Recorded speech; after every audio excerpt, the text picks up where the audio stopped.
We're live, buddy.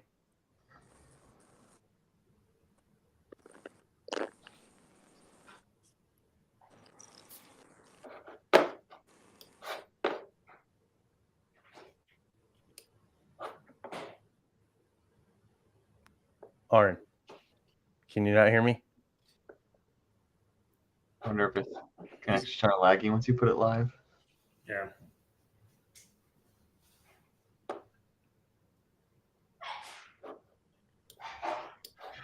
Uh-oh.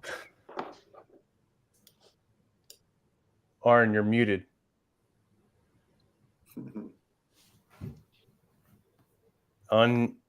You are muted. Why? How is this even a thing right now? Uh-oh. Well, it looks like we lost Aaron right at the wrong time. Yeah, sorry for the technical difficulties. We are here. We literally did a sound check and a video check. But for whatever reason, once we went live, I don't know if that changed Aaron's bandwidth requirement, but we lost him. So please bear with us.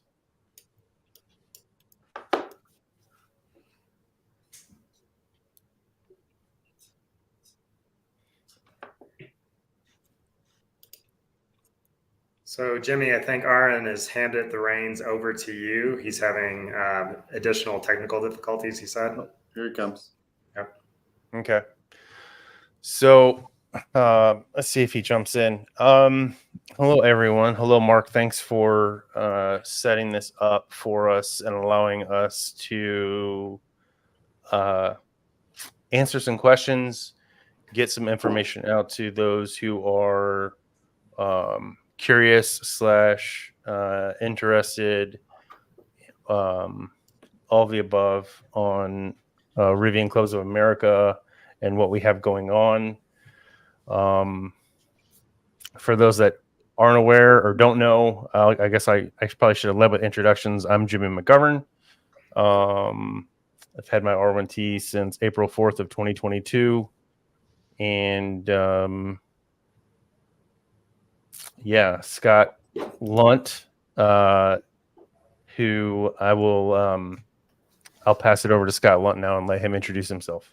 Yeah, Scott Lunt. I live in Denver and also drive an R1T that I've had for over a year. And we also added an R1S to our family, which has been really interesting. And I get a lot of questions of, well, which one do you like better?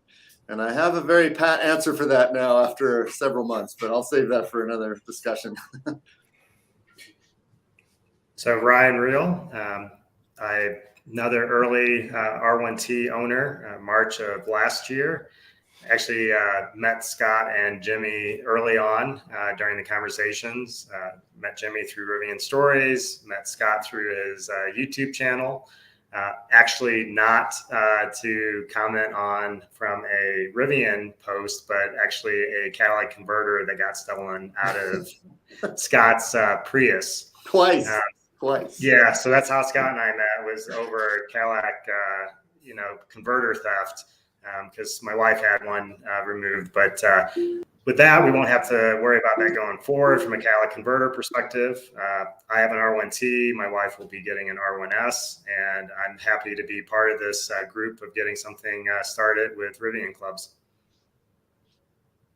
And that leaves us with you, Aaron. And my name is Aaron. There you go. Yay, we got you. My name is Aaron. Quick question, Aaron. Are you using the Wi-Fi in the Rivian? I am using the Wi-Fi in the Rivian, and I'm using an iPad, and I think I'm maxing everything out. So I'm a May 21st, 2022 owner. I think I've got 33,000 miles on my truck, and finally got to go drifting and rallying last week in a SVRA here in California, and had a fantastic time. I'm the president of Rivian Clubs of America, and we're all here to answer all the questions that come through from Reddit. And Mark, thank you so much for having us. Yeah, no, thanks for having me on here too. And thanks for taking the time, guys. All right, maybe it'd be useful to start with just a basic overview for anyone who doesn't know where we're coming from here with RCA. So the RCA, the Rivian Clubs of America, is an umbrella organization that is solely interested in having people get together with their R1Ts and have a great time. We just want to help facilitate that for all of the clubs that are just starting to join, and all the clubs that are just starting to grow from a grassroots standpoint. We're trying to figure out a way to help them connect with each other, help them connect with members in their area, and help grow this great community that we're all finding ourselves in when we buy a Rivian, and we find ourselves in this fantastic community of people. You And said we should R1T. point out that R1Ss are allowed also. Yeah, not that's what I was R1Ts. going to say. And we will look forward to our R2 owners once the R2 comes out here in a couple of years. And not only that, it should be important to clarify from the start that it is not just Rivian owners that we've met and made friends with in our various gatherings. There's lots of people who've come with their families, lots of non-owners, lots of Rivian curious, lots of people who are reservation holders, people who have never even seen a Rivian and wanted to go for a ride and all that stuff. Yeah, and we can probably, explain the difference between Rivian Clubs of America, and you notice that there is Rivian Clubs that is on 3 of ours. So the main organization that is incorporated is actually Rivian Clubs. So that's actually the board members or board members of Rivian Clubs. And Rivian Clubs of America is actually, one of the, kind of sub levels underneath Rivian Clubs, because we're really trying to look at to make sure that as Rivian expands beyond the Americas, we're able to actually expand, the reach of getting local clubs in other countries connected to clubs in America, clubs in, Canada and beyond. Cool. All right, so Mark, do you have you want to start with the questions? Sure, I'll just go from top to bottom. So the first question was, why was it set up as a nonprofit?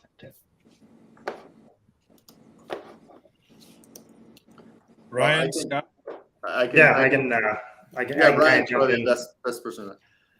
Yeah, so when looking at it, we didn't want to have it as a for-profit organization because we wanted to make sure it was a member-based, member-driven, and grown organization. So setting it up as a 501c7, which is a social clubs nonprofit, actually 501c7 made sense from an incorporation perspective, because what it does, it guarantees that we can provide the oversight and transparencies that any type of money that is actually brought into the organization, we can distribute it to the appropriate local clubs, and we can make sure that we're returning as much of dues, any product sales, and anything like that to build the organization. I think everyone on this call can say none of us are getting rich. In fact, we're getting poor by doing this endeavor right now. I think it's one of those things that getting an organization off the ground and started takes a lot of time.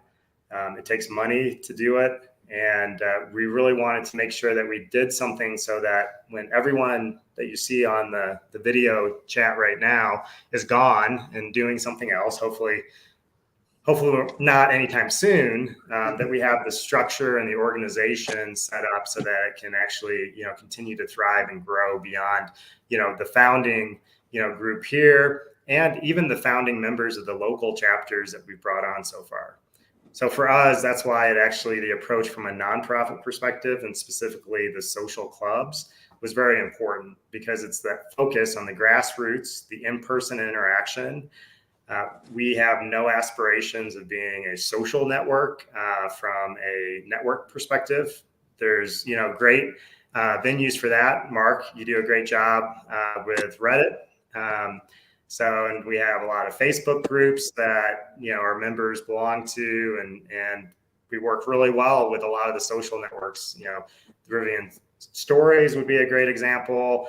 Rivian Forums. You know, we're not going to be selective from a actual online forum perspective because, you know, our members may be a part of any collection of those type of groups. What we're focused on is providing the structure, best practice exchange between, you know, each of the local clubs, setting up, you know, documentation, providing support for, you know, insurance coverages, making sure that, you know, when one local chapter does an event, we can basically take those best practices and make sure that it actually improves similar type of events across the country and beyond.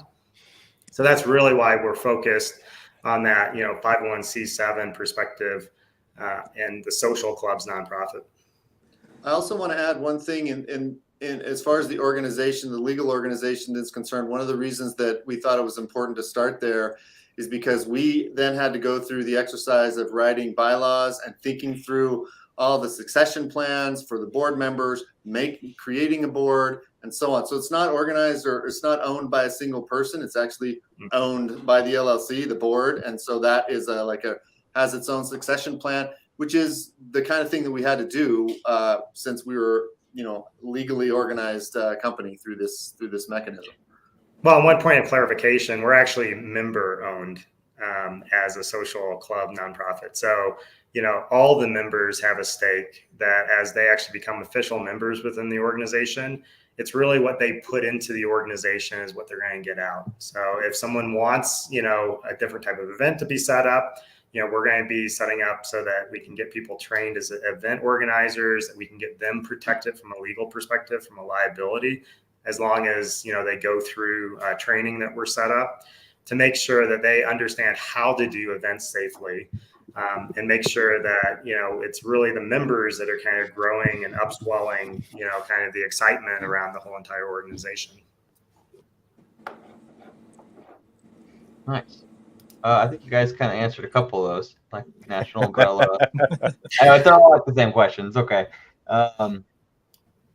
This was actually my question. Do you have to be part of a local chapter, or because I think you guys explained that you register through a local chapter and then you're part of RCA. So like, I know like for me, there's the NorCal Club, but they're not officially part of RCA. So I don't know if I can join or not. Yeah. I mean, the quick answer, and I think Jimmy, you'll be good at this, but the quick answer is you can register directly with RCA and we can help find a local chapter that either you want to start and be a part of, or maybe a local chapter, you know, is already there, but, you know, needs some help to grow. Or you just want to be involved from a national perspective because you want the ability to get access to any of the local chapters that we have under us as you travel. So Jimmy, I don't know, you know, from your perspective. Yeah, I mean, so no requirement to be a member of a local club, especially if there's no local club there. Like we literally 10 minutes before we started talking with you guys, we were on the phone or on a Google Meet chat with some folks out of Minnesota and Iowa. You know, if there's no club in the middle of Dubuque, Iowa, or anywhere near there, but they want to be a part of the RCA, we will do everything in our power to provide the same support for that one person in Dubuque that we would for the Bay Area Rivian Club over in California. There is, yeah, I mean, there literally is no reason why you can't be a member and not have a local club, because that's we can't fault you for being in Juneau, Alaska. You know what I'm saying? Like, there's no nothing wrong with Juneau. Nothing wrong with Juneau whatsoever. Nothing wrong whatsoever. Yeah. Well, Aaron, I think we even have a member over in Ireland now, right? Yeah, one of my former Bay Area members have just shipped their Rivian over to Ireland, and they're interested in being the first Rivian club in Ireland. So yeah, and we talked to British Columbia, the guys up in Vancouver, and then I had a couple of guys reach out from Quebec just recently, and so it's growing. It's growing by leaps and bounds. Yeah. Don't forget Hawaii. I saw 7 there on my honeymoon. Yep. I was thinking Yeah, about Hawaii. Hawaii's there, and possibly South Korea here pretty soon. There's one roaming around. I think it's being used as a manufacturer teardown, but hopefully we'll see more of them in areas like that. A good follow-up too was can non-RCA clubs participate in events? So I want to take this one too. Absolutely. I'm just going to read this verbatim what I wrote to answer this. At the end of the day, we're all about inclusivity and making sure that we're all having a great time and getting out and experiencing our vehicles in Rivian and getting to meet fellow owners and those who are interested or pre-order holders.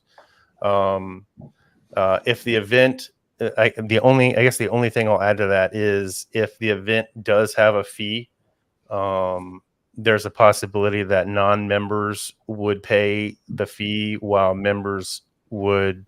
It could be possibly part of an expense that's covered by being a member, if that makes sense.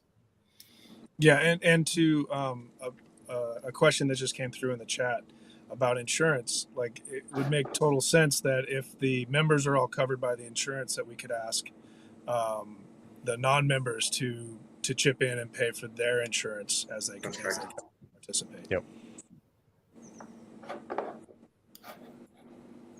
And I think it's important to remember that everyone's friends until a $100,000 truck gets damaged or someone gets injured.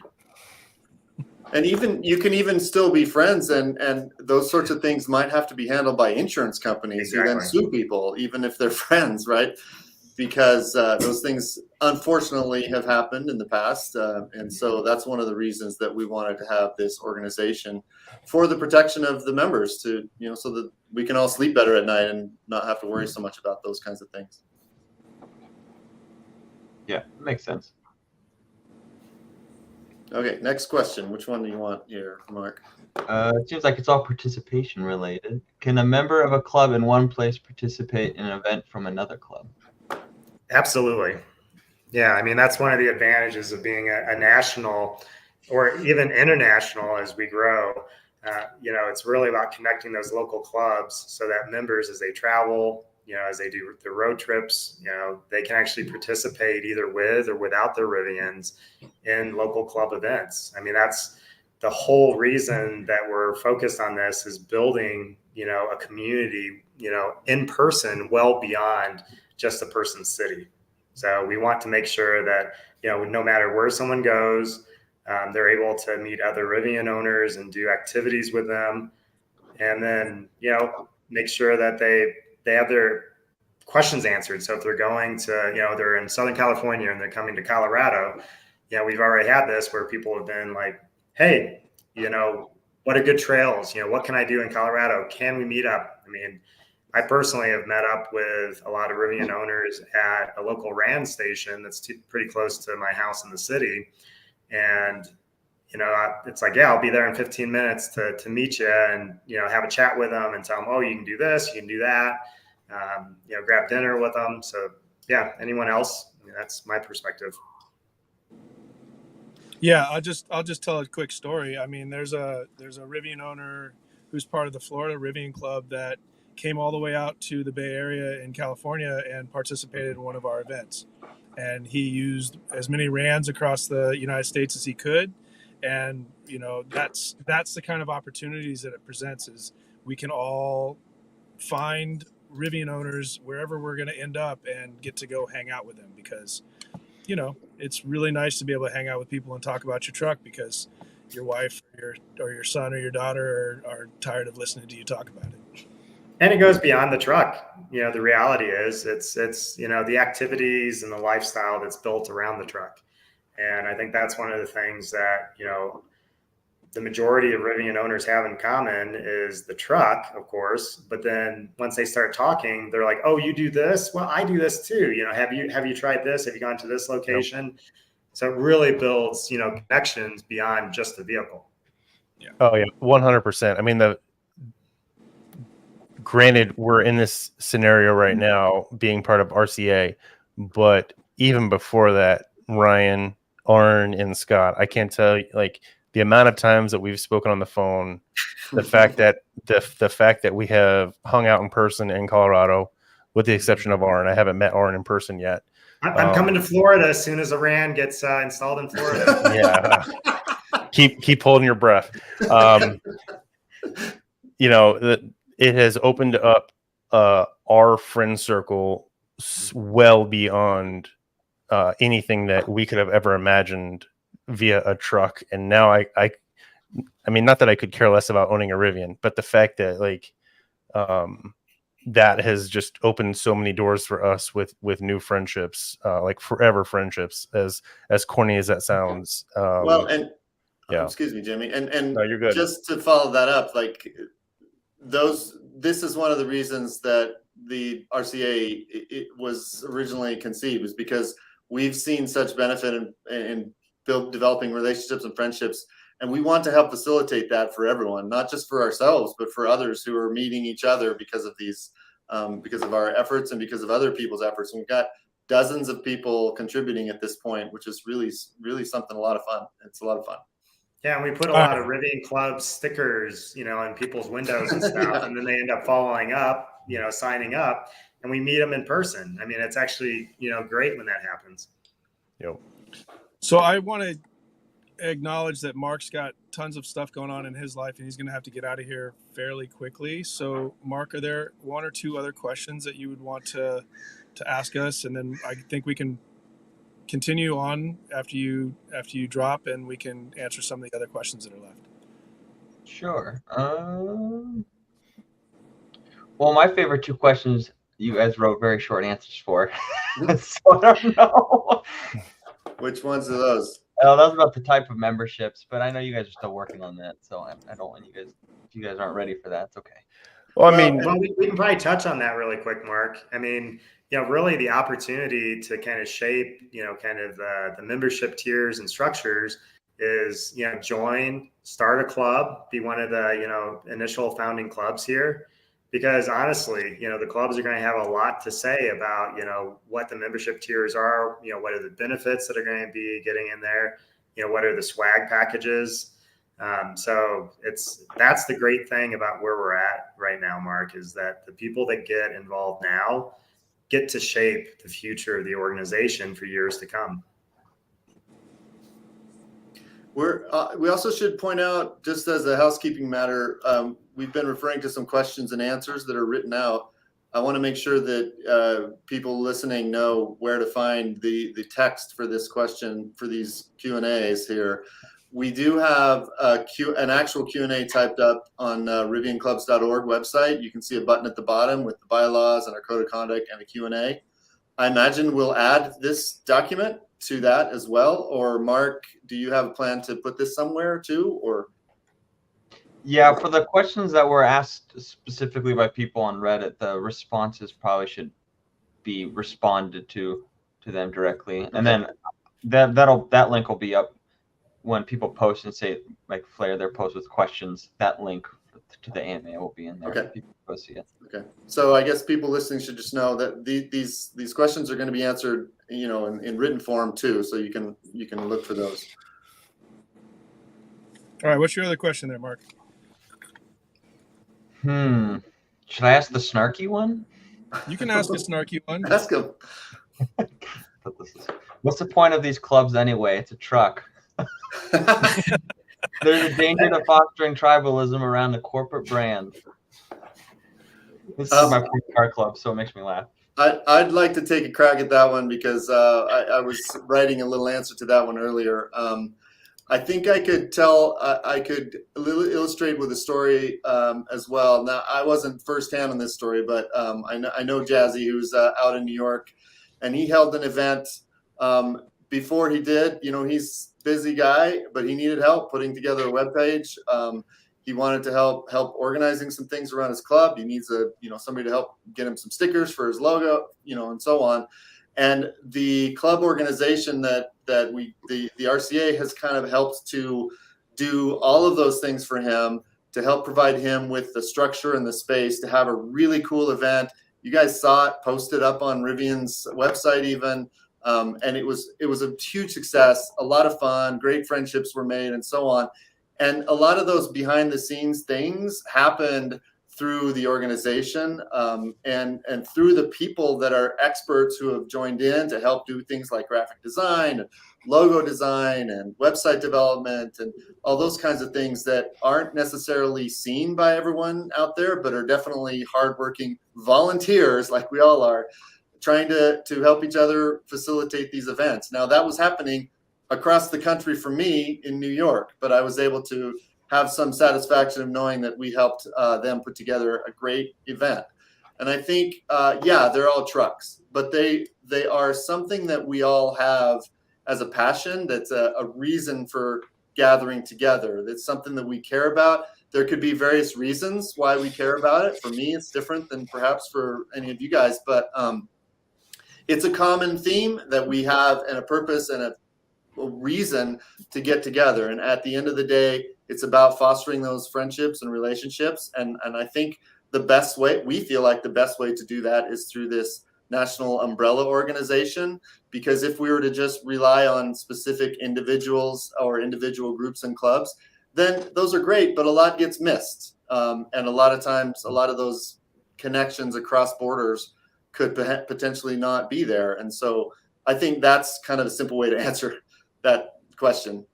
Well, I saw Cliff Bell, online commented that, it provides a great avenue for social experiences, because a lot of people still have not recovered from, the COVID, from the pandemic, and they're looking at ways and avenues to rebuild their social structures. And, if we can be even a small part of that, with getting people together and, making connections that are real, because I guess, through the pandemic, what we understood is people really became isolated. They stayed online too much. And if people stay in their echo chambers, it's dangerous.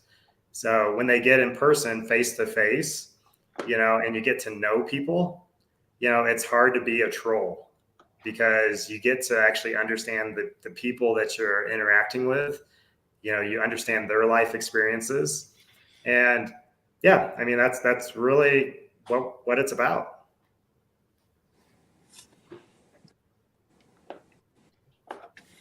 The trolls on Reddit give me PTSD, so in person fine. There's not trolls on Reddit. Come on. No, not at all. They don't totally come over from Wall Street Bets or anything, or Tesla. No, not at all. Any other things on your mind, Mark? Have you gotten a tattoo on your back yet after reading some of these comments or questions? My friends think I'm getting a Rivian tattoo. It's a problem. What about, should we go over the bylaw discussion? Do it. Sure. So it seems like some people have had reservations about the bylaws, and I don't think they're saying you guys would do it, but it's just they're worried how it's written about potentials for abuse for the board members. Right. Yeah, I think the biggest potential for abuse is the board members going broke for how much money we're putting into the organization. There needs to be guardrails around how much we're putting in of our own money and time. But, the realities is, the way the bylaws are written, the board members are ultimately going to, be decided by membership. We're a member-driven organization. So it's one of those things that you have to start somewhere. If basically we tried to, vote in board members initially, none of this would have started. And if you look at a lot of bylaws, they're just a starting point. Bylaws by their design are not meant to be ultra detailed, because they become, restrictive and suffocating for an organization. So that's where you get a base of bylaws, have them stripped out as much as possible so that you can build the operating structure for the company around it. So that's why, there's not a lot of definition around certain things within the bylaws. And that is, on purpose, because at the end of the day, there was only a small handful of us that were starting the organization, and we wanted to make sure that we had flexibilities to really, create those operating procedures and rules as we onboard clubs, and they can actually be a part of that. Yeah, so I like to liken it to an acorn growing into an oak tree, right? The acorn's got the genetic code, and it's ready to go, and it's planted, and that's kind of what we did in the time that we were coming up with the bylaws. We were really focused internally. Now we've sprung out of the ground, and we're starting to grow, and now all the environment starts to take over. How much sun do we get? How much wind do we get? All of that kinds of stuff that's brought in by the clubs that have just joined. Their presidents and vice presidents are the first members outside of the people that you see on the screen now. They're going to be the ones that help us shape what the tree starts to look like. And then as we set policies around what does a membership look like for people that aren't a president or a vice president of a club, then those members will then start to have effects on how the club is run.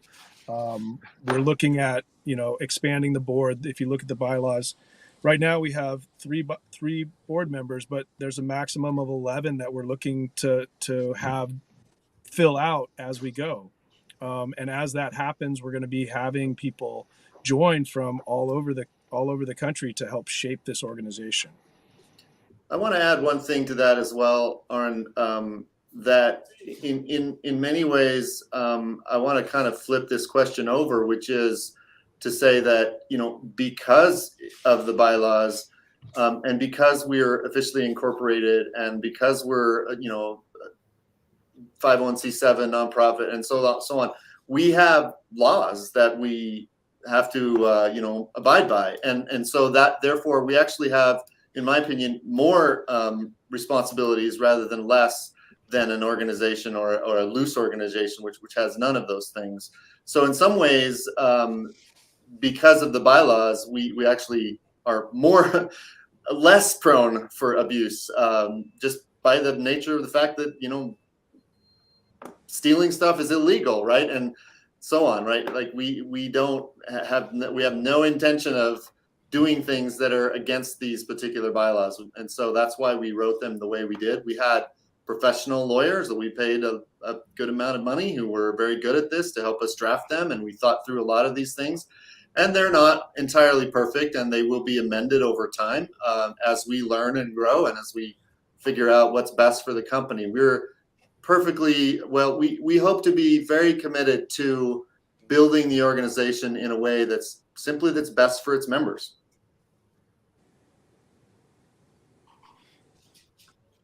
Yeah, that's fair. I think probably people are just concerned because the idea of the price tag's been floated around. Well, let me address that real quick, because that seems to be like there's an elephant in this room. That was gonna be my next question. Yeah. So I'll Your just favorite one. Your question. So there was a Facebook poll put out that asked the members of that Facebook group what they thought about a price tag of $100 and a whole list of things that they would get if they were a member of the RCA. That's not an official RCA poll, and it's not even an official question in any way, shape, or form. We're talking about what that means. What does it mean to be a member? What kind of price tag is it? But I want to ask the question, what would it take? What would you need to be a member? Because it's always asked of us well, what benefits am I going to get for this non-existent number of dollars? And so my question back to everybody is, well, what would you need to be a member? Let's just take the price completely off the table. What would you need? Would you need, are you talking about a sweatshirt, a sticker, or the ability to get in your truck and go to a race course and drive it like you stole it? What is that level of membership that you're looking to have us answer? Because we're wondering what that is. And that's what our discussions are. And that's really kind of our starting point. Is we know that there are certain costs for the administrative costs. And then what do these events cost? and we're trying to figure out a way to make it so that everybody's membership fees make it so that these events happen as seamlessly as possible and without having to put a lot more money in. But the events are expensive. I mean, I've got a three-day, 2-night camping extravaganza coming up, and I mean, I put out close to two grand on the trip, and I put a $30 ask for $30 from the people that signed up per truck, and we're full, and so that obviously wasn't a hurdle, and people saw that as a great benefit of being able to do something like that, and so that poll had nothing to do with the RCA. It's not even something that we're discussing, other than we're trying to figure out what would make somebody become a member of the RCA. And so does that answer your question, or the question? I think so. Wasn't my question. It wasn't our question. So. Yeah, I mean, to further add on, I mean, for anybody that has been in a car club or remotely knows anything about like car club industry and what is currently out there, Porsche Clubs of America has been around for 65 years. They've got a membership fee. Depending on what Tesla club you're a part of, those things range from zero. I've seen them as high as like $200 something a year, depending on where in the country that you're located. So it just it depends, and some of these and Gerald online. I mean, he posts, the big off-road and camping events. It's the brunches, the cars and coffee type of venues, just the meetups. I mean, and that's really what we're trying to discover through the local clubs, because certain jurisdictions and locations are going to lend themselves to different types of social activities surrounding the vehicles. Yeah. And we don't want to be biased, being in Colorado and the mountains and stuff, and let's go off-roading all the time. We try to balance it, but we have a lot of get-togethers. The Earth Day events would be a good example of that. I mean, that was got everybody together on a nasty Earth Day at Red Rocks, and made coffee and exchanged snacks and just visited with each other. Yep. That was great. And another comment there, getting confidence with going off-road. Right now what we're finding is over and talking to people within the community, more than 80% of the people that are purchasing the vehicles have zero experience with going off-road. The most that they may have gone off-road before is on a gravel road. And so we have a lot of people that are very curious, like the question that was just asked is, hey, how can we, basically learn the limits of our vehicle, learn what our vehicles can do. And yeah, another great point from Gerald is, for a lot of people, not only are they new to EVs, but they're also new to trucks. And that's the thing that's crazy with talking to people is, oh, what truck did you own before your R1T? Oh, I didn't own a truck. Oh, really? Oh, yeah, I just owned a Prius. And it's like, okay. But it's really bringing a very diverse group that you wouldn't normally recognize it, as if you were a truck person your whole entire life, and you just basically was like, I went to the R1T because it was electrified. Yeah. Although a Prius can be used as a truck, and I have pictures to prove that. And it can be used off-road, because I've actually pulled one out of the ditch on a fire road before. But the R1T is better. I will say that too. If you pulled it out of the ditch, does that mean you actually can use it off-road? That's fair, Mark. That's fair. Mark, do you have another question you'd like to have answered? Let's see. Getting towards the bottom. Oh, this is a good one. I think that Jose, who runs Rivian Tracker, asked this one. How will RCA help unite the different Rivian communities, such as Reddit, Discord, Twitter, and like Rivian stories? Yeah. Yeah. So I think we've already kind of answered that, but we're looking at that niche of we're uniting those communities because everything we do is in person. Like our whole focus is making sure that the local clubs can have in-person events, and that the people that are around them in those different spaces can find those local events and participate together. And at the local events, we actually give, time for the people that, moderate all the different online forums and activities to actually talk about what they do from an online perspective. Good example is, in Colorado. I mean, the biggest, Rivian club, which I think they changed. Did they change their name, Scott? Yeah. Facebook page. He comes to our activities. He's part of the group. He talks about, his Facebook page, and we're not going to discriminate, for the online forums and activities that people do. Our focus is, bringing those people from the virtual environment into the in-person environment and be able to just look at each other, shake hands, and have a conversation. And then that feedback goes back outward again, because you can go back to those online communities and have a face with a name, and so it's great. And by the way, shout out to Keith, who was the one who organized that Facebook group. He's great. And I'll take it a step further too, Mark, because Jose is in Florida, and once I found out that he not only ran the Rivian Florida page, but was willing and was I would say very much on board with the idea of RCA and a national organization. After we talked, he changed his name as well from Rivian Florida to Florida Rivian Club on Facebook. And then I've kind of used him as, I don't want to say I've used him. He has been great at doing the Reddit and Discord thing, because I don't Reddit or Discord. So he's kind of been our the Florida Rivian Club's comms person. So he takes those areas and communicates events to that group, and then I handle the Rivian stories, Instagram, those avenues.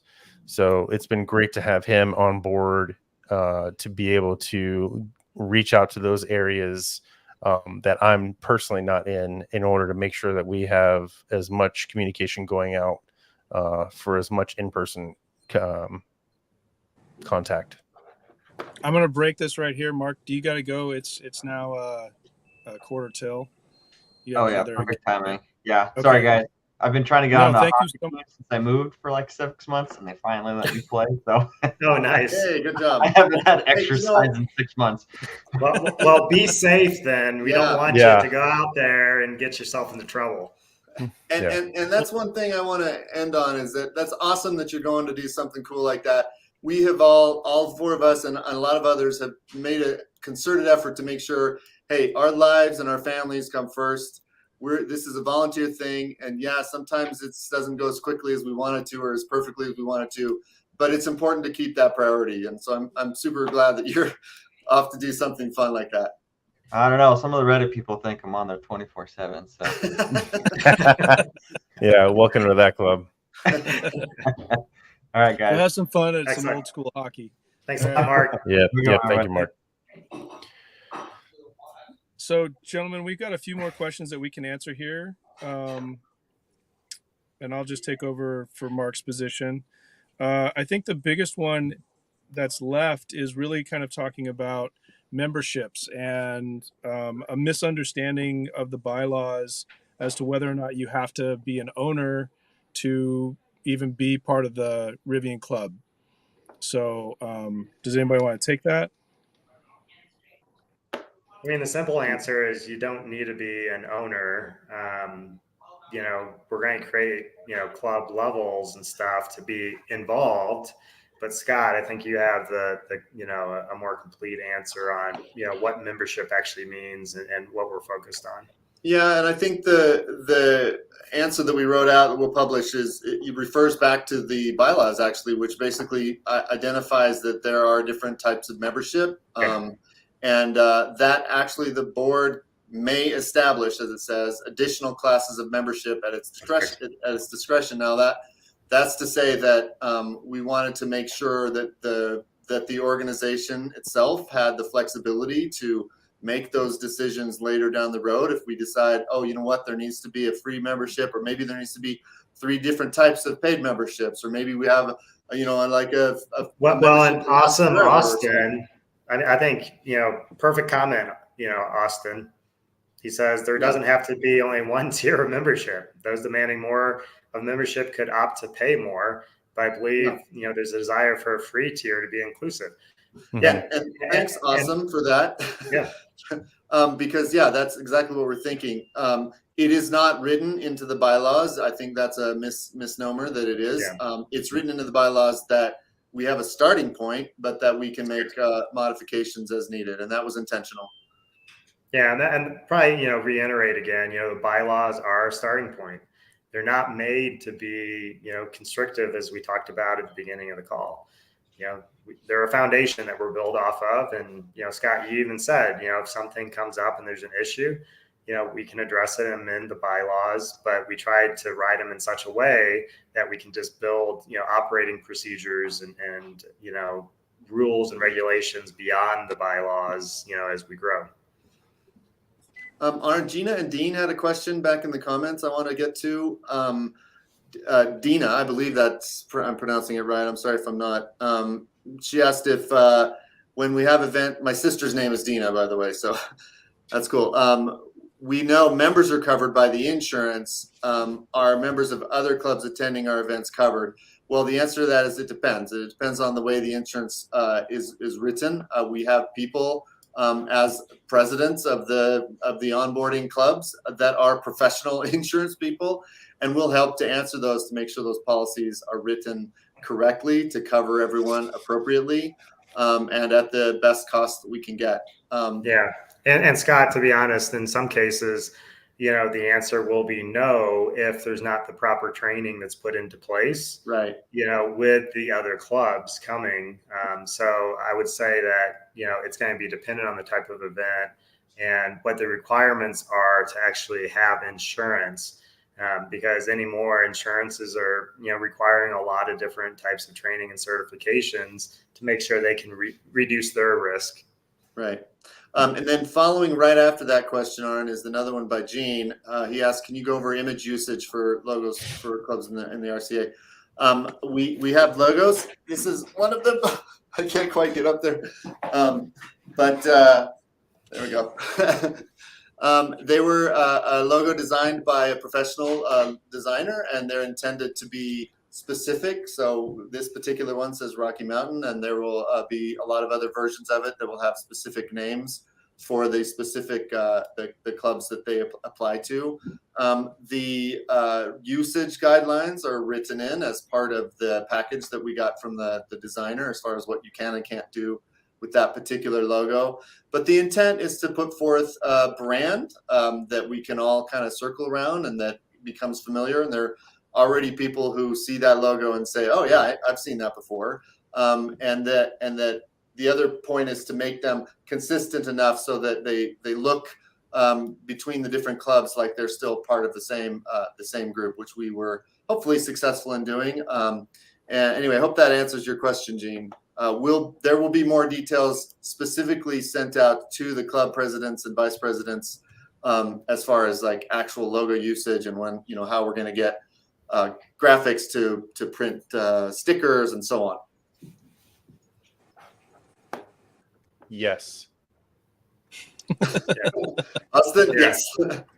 That will go Yes. directly to the clubs and their rules as far as like who you can share them with and how they can be shared as well. So we want to make sure, you know, it is a brand after all. We want to make sure we treat the brand carefully. We have a responsibility to do that. Don't even start that, Jimmy. Don't even. Do you boo boo? Austin, if you get a tattoo, you've got to get a picture to prove it, buddy. Yeah. Yeah, first person to get a Rivian Clubs, you know, tattoo gets lifetime membership. I'm going to go on record. I do not support that decision. There's been no vote, no quorum. Yeah, no quorum. So Jimmy, did you want to address this this question that just came up since it, Yeah. you know, Yeah, since this one kind of touches in my wheelhouse. Bill, great question.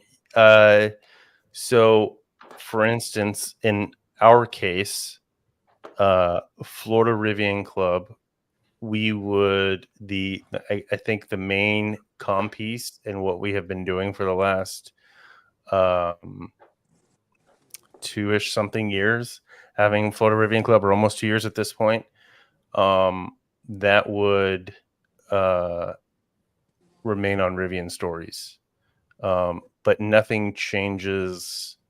I can't imagine anything else changing as far as like what we're doing. You know, we're still going to have events as Florida Rivian Club. Florida Rivian Club will be part of the RCA.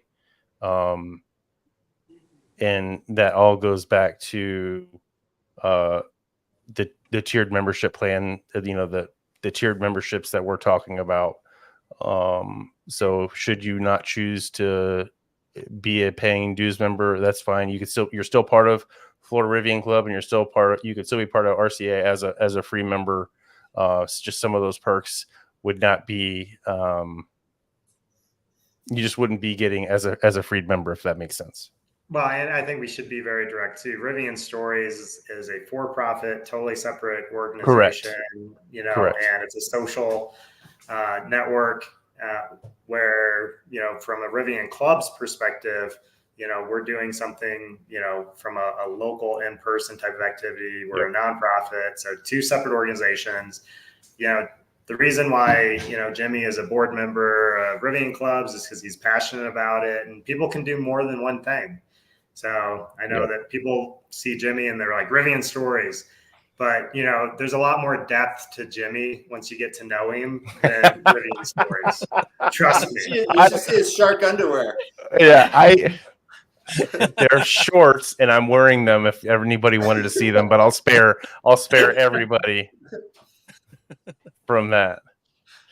I think there was just a couple more questions. Can I add to that just a second, but just a bit? You know, like I mentioned earlier, we do have legal responsibilities, right, to this organization, and we're going to make sure that we're keeping those very carefully, keeping those laws very carefully. If there's ever a conflict, we'll address it, right? I think there's just 3 more questions, and we've got about 5 minutes to hit that hour mark. So asking if there's any events planned, what types of events are we thinking about? And I would just direct people to go to rivianclubs.org and go to our events page, and you'll see a ton of events there. If you are a club that is joined and you want to post your event, there's a form for that, and you can just reach out to us for that. Anybody want to say anything else more about that? Yeah, I mean, the more clubs that we have on board, the more events there are going to be. We've got a lot of activity that's going on. So yeah, it's just, I would say stay current by going to the Rivian Club's website. And then, you know, it could change, it will change on a daily basis. And then another question is, how will the organization grow? And I think that's pretty straightforward. It's going to grow with everybody that's out there, and just planning events and having events and letting us know that you're doing it and reaching out for any kind of help that you may need. We'll try and provide whatever we can. Well, I think it's important to say is every local club starts with one person. Yep. Absolutely. Yeah. I mean, and don't be afraid to just go to a Cars and Coffee if it's just you, because you'll be surprised what happens. You know, it's crazy. Just the fact that our 15 days after we took delivery, we went to the Drive Electric Earth Day event here in Jacksonville, and we're the only Rivian. Almost a year to the day we went, and we had a caravan of 9 Rivians, and there was almost as many Rivians as there were Teslas at this thing. It was epic. I think 4 more ended up showing up, and then one was already there because he brought it to work, even though he works for another EV company. I'll spare. I don't want to single them out. But yeah, it one turned into 15, and we had a blast. And at Rocky Mountain, we had one of our club members that went down to Texas and started the Texas Club. Yep. So yeah, we've seen a huge amount of interest, just gobs of people showing up for events. It's really fun. You plan and you hope for a few Rivians to show up to an event, and next thing you know, 53 are in the parking lot. It's really fun, and it's great to meet them all, and they all seem to be enjoying meeting each other, and we've made great friendships that way. By the way, Chris Clausen asked a very important question: is there going to be a mascot for RCA? Can we nominate Gary? Gear Guard Gary? Yeah, that's a good one. Sasquatch. I think that the discussion kind of leads right into the next question, which is, how does a club join? Oh yeah. And so I think it's pretty straightforward. We have on rivianclubs.org/about. You can fill out your contact information there, and we'll get back to you. And then Jimmy or I or Ryan or Scott will reach out and try and set up a phone conversation or a Zoom conversation, and we'll figure out what the next steps are. In fact, Jimmy and I just got off of a conference with a couple of guys in Minnesota and Iowa. And last week we talked to somebody from Arkansas, and we're trying to reach out to a couple of people that contacted us from San Diego and Ventura County. So just reach out, and we'll reach right back out to you. Yeah, and I just want to say, for everybody who's online and everybody who follows this later on, thank you so much for contributing your passion toward all of these groups, meetups. We really have enjoyed meeting all of you. It's just so awesome, and it's great to see such momentum around all of this. It's just been really fun. So just thank you so much. Yep. I think the one, I think we'd be doing ourselves a disservice if we didn't talk about the clubs and self-funding. Oh, okay. And knocking that myth out. Yeah. So 3 of the 4 of us are wearing RCA gear. I've got a Florida Rivian Club shirt on, and those 2 have their respective shirts. The clubs will have merch stores. The merch stores will provide funding to the clubs. There will be other ways that you guys can do, guys and gals can do club funding in order to offset memberships, in order to offset whatever you want to do. Like we've got a camping trip literally Friday through Saturday, or Friday through Sunday. And our club funding, once we get that in place, would pay per. Oops. I guess it's time for me to go because Alexa just turned my lights off. The funds that we raise via our swag store would have paid for the pavilion that I'm renting for the 2 days instead of me paying for it. So there's a lot of things that you're going to be able to do as a club that can earn money, that you can raise funds for your club, specifically a swag store being one of them. And I want to reiterate the point that we're here to facilitate the local clubs thriving. Mm-hmm. Right? The local clubs have the local information. They have the members that are right there. They know what they want to do. They know their events, what their events are going to cost. Their costs may be different. Your costs in Florida are different than my costs in the Bay Area and California. And so that local knowledge is super important. And we want to help anybody that's running a club be successful. Just deep down inside, that's why we started this umbrella organization, is to help those people that are starting clubs. Like the one guy that's up in Fortuna, who's got the Redwood Club, and he's just trying to get it off the ground. Like, we support you.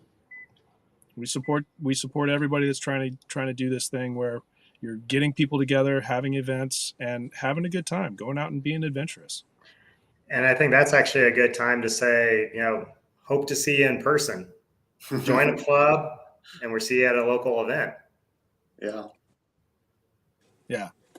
Thank you all very much. Yeah, great job, Austin. Yep. Administrative hurdles, huge. We've been working on this for a year together and banging our heads on doors and walls and trying to get it right. And now we're ready to take those next steps, and hopefully you're ready to take those next steps with us. Thanks a lot, everyone, for joining. Yeah. Thank you, everybody. Thank you. We'll post all the answers to the Reddit discussion, and I look forward to seeing you all really soon. Cheers. Yep, thanks, guys. Bye-bye. Bye. Bye-bye.